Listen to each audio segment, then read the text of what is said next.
एक ऐसा इतिहास का पन्ना जो भारत की आजादी की जंग को डिफाइन करता है। हाँ, मैं बात कर रहा हूँ 1857 के रिवोल्ट के बारे में। और आज की इस वीडियो में हम बात करेंगे उस पहले इंडिपेंडेंस स्ट्रगल के बारे में जिसने ब्रिटिश एम्पायर को हिला के रख दिया। और हिस्ट्री की इस एपिक सागा में बहुत कुछ सीखने को मिलेगा और अननोन फैक्ट्स की भी डिस्कवर करेंगे, तो मेक श्योर आप इस वीडियो को लास्ट तक जरूर देखें। तो ये रिवोल्ट स्टार्ट हुआ था 10 मई 1857 को मेरठ से और फिर धीरे धीरे ये देश के दूसरे हिस्सों तक फैल गया। तो ऐसा क्या कारण रहा जो ये रिवोल्ट स्टार्ट हुआ? तो दोस्तों 1857 के रिवोल्ट के पीछे कोई एक कारण नहीं था, इसके पीछे काफी सारे कारण थे। जैसे कि हमें पता है 1757 में हुए बैटल ऑफ प्लासी के बाद इंडिया में ब्रिटिश कॉलोनियल रूल स्टार्ट हुआ। तब से लेके 1857 तक अंग्रेजों ने काफी अत्याचार किया था और इसी की वजह से लोगों में काफी आक्रोश पैदा हो गया और इस आक्रोश को चिंगारी मिली 1857 रिवोल्ट में और फिर शुरुआत होती है वॉर ऑफ इंडिपेंडेंस की।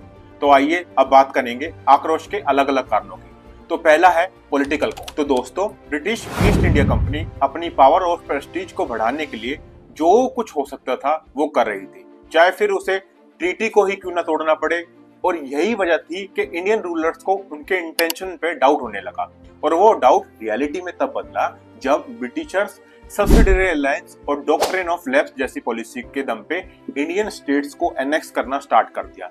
और इसी वजह से रूलर्स के मन में ये डर बैठ गया कि कल को उनका भी तो नंबर आ सकता है ना। और यही वजह रही कि रूलर्स ने 1857 रिवोल्ट में अंग्रेजों के विरुद्ध हथियार उठा लिए। अब बात करते हैं इकोनॉमिक कॉजेस की। तो दोस्तों जैसे हमें पता है कि ब्रिटिशर्स का एक ही मोटिव था कि इस देश से जितना प्रॉफिट जनरेट हो सके वो करो, बट इसकी वजह से हमारी ट्रेडिशनल इकोनॉमी डिस्ट्रॉय होने लगी। ऐसी कोई भी क्लास नहीं जिसपे ब्रिटिशर्स की पॉलिसी का इम्पैक्ट ना पड़ा हो, चाहे वो फिर जमींदार हो या मर्चेंट हो या पीसेंट हो, सबका हाल बेहाल था। ब्रिटिशर्स ने लैंड रिवेन्यू सिस्टम जो इंडिया में इंट्रोड्यूस किया था, जैसे कि परमानेंट सेटलमेंट, रैयतवारी सिस्टम और महलवारी सिस्टम, सभी में रेवेन्यू रेट्स इतना हाई रखे हुए थे जिसकी वजह से जमींदार और पीसेंट दोनों की कंडीशन काफी हद तक खराब हो जाती थी और रेवेन्यू चुकाने के लिए कर्ज लेना पड़ता था, जिसकी वजह से मनी लेंडर्स के जाल में पीसेंट फंसता जा रहा था। और जमींदार अगर टाइम पे रेवेन्यू नहीं दे पाते थे तो उन्हें अपनी जमींदारी से भी हाथ धोना पड़ता था। अगर बात करें मर्चेंट्स की, तो इंडियन गुड्स के एक्सपोर्ट पे काफी हाई टैरिफ लगा दिया था, पर ब्रिटिश गुड्स पे ना के बराबर टैरिफ था और इसी वजह से कॉटन और सिल्क एक्सपोर्ट बिल्कुल ही खत्म होने के कगार पे आ गया था और इस वजह से देश के लोगों की आर्थिक स्थिति खराब होती जा रही थी और यही वजह बनी 1857 रिवोल्ट की। आइए अब बात करते हैं एडमिनिस्ट्रेटिव कॉजेस की। तो दोस्तों कंपनी का एडमिनिस्ट्रेशन हमारे देश के लोगों के लिए बिल्कुल नया था और यही वजह थी कि लोग अपना रिलेशन उनसे नहीं बना पा रहे थे और साथ में एडमिनिस्ट्रेशन की भाषा भी लोगों को समझ नहीं आ रही थी और यही मुश्किल थी और इसी वजह से उनके सुनने वाला कोई नहीं था और यह भी एक वजह बनी 1857 रिवोल्ट की। आइए अब देखते हैं सोशियो रिलीजियस कॉजेस। तो दोस्तों ब्रिटिशर्स कभी भी इंडियंस को अपने जैसा नहीं समझते थे, उनमें सुपीरियोरिटी की हीन भावना बसी हुई थी और साथ में काले गोरे का जो फर्क था वो चरम पे था। साथ में बाहर से आए क्रिश्चियन मिशनरीज हमारे देश के लोगों को अलग अलग तरीकों से बहकाकर उन्हें कन्वर्ट कर रहे थे और इसी वजह से लोगों को ये एक थ्रेट लगने लगा था। और ऊपर से ब्रिटिश गवर्नमेंट कुछ ऐसे रूल्स एंड रेगुलेशन भी बनाती जा रही थी जिससे लगा कि ब्रिटिश हमारे रिलीजन को चैलेंज कर रहे हैं, जैसे मंदिर और मस्जिद की जमीनों पर टैक्स लगाना और 1857 का रिलीजियस डिसेबिलिटीज एक्ट, जिसमें कहा गया था कि अगर रिलीजन चेंज करने पे भी आप अपनी एंसेस्टर प्रॉपर्टी में हिस्सा रख सकते हो। और साथ में जो सोशल रिलीजियस रिफॉर्म्स ब्रिटिशर लेके आए तो लोगों ने उसको भारी दखल के रूप में देखा, जैसे कि हम बात करें विडो रीमैरिज एक्ट, सती प्रथा और वुमेन्स के एजुकेशन। और इन्हीं सब रीजंस की वजह से एक वर्ग में आक्रोश की भावना जग चुकी थी। तो दोस्तों 1857 रिवोल्ट की शुरुआत सेपॉय म्यूटिनी के द्वारा हुई, बट सेपॉय म्यूटिनी में ऐसा क्या हुआ कि उन्हें ये सब स्टार्ट करना पड़ा? तो दोस्तों जैसे कि हमें पता है कि वो सेपॉय भी तो हमारे इंडियन सोसाइटी का पार्ट थे।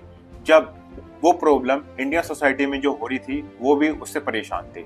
साथ में फौज में उन्हें रेस्पेक्ट नहीं मिलती थी और इंडियन सिपाही सिर्फ सूबेदार की पोस्ट तक ही ऊपर जा सकते थे। और इसी से शो होता है कि रेसिज्म कितना पीक पे था। और साथ में ब्रिटिश ऑफिसर ने नोटिस भी निकाला था कि पंजाब एंड सिंध में जो भी जॉब करेगा उसको कोई भी अलाउंस नहीं मिलेगा। बट इसी आक्रोश को चिंगारी दी एनफील्ड राइफल के इंट्रोडक्शन ने। इसके कार्ट्रिज पे एक पेपर लिपटा हुआ था जिसको लोड करने से पहले मुंह से काट के खोलना पड़ता था और ये ग्रीस गाय और सुअर की चर्बी से बनना था। और इसी से सिपाही गुस्सा हो जाते हैं और उन्हें लगता है कि ब्रिटिशर्स उनके धर्म को भ्रष्ट करना चाहते हैं और इसी वजह से हिंदू सिपाही और मुस्लिम सिपाही एक होकर रिवोल्ट को जन्म दे देते हैं। आइए अब देखते हैं कि रिवोल्ट कब, कहां और कैसे स्टार्ट हुआ।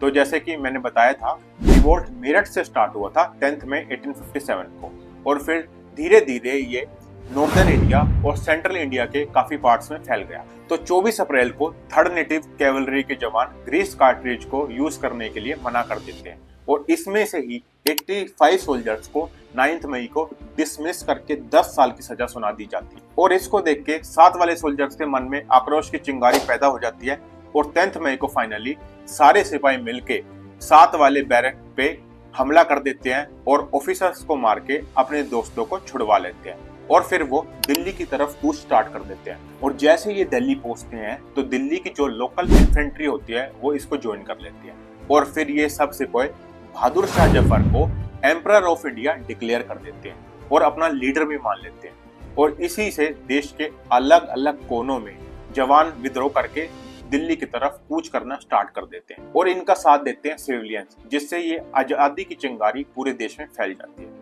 और इस रिवोल्ट का जो स्ट्रॉन्ग सेंटर बने वो है दिल्ली, लखनऊ, कानपुर, बरेली, झांसी एंड बिहार। दिल्ली की कमान दी गई जनरल बख्त खान को, कानपुर की कमान संभाली हुई थी नाना साहिब ने और वो खुद को पेशवा डिक्लेयर कर देते हैं और उनका सपोर्ट करते हैं उस टाइम पे तात्या टोपे। अवध की कमान संभाली हुई थी बेगम हजरत महल ने और उन्होंने अपने बेटे बिरजिस कादिर को अवध का नवाब डिक्लेयर कर दिया था। और 1857 रिवोल्ट की जो सबसे फेमस लीडर थी वो थी झांसी की रानी, जिन्होंने झांसी की कमान संभाली हुई थी। और बिहार में कमान संभाले हुए थे जगदीशपुर के जमींदार कुंवर सिंह। इसके अलावा बरेली के खान बहादुर खान, मेरठ के कदम सिंह भी 1857 रिवोल्ट के काफी इंपॉर्टेंट लीडर। पर इन सब के बावजूद अंग्रेजों ने इस रिवोल्ट को सप्रेस कर दिया।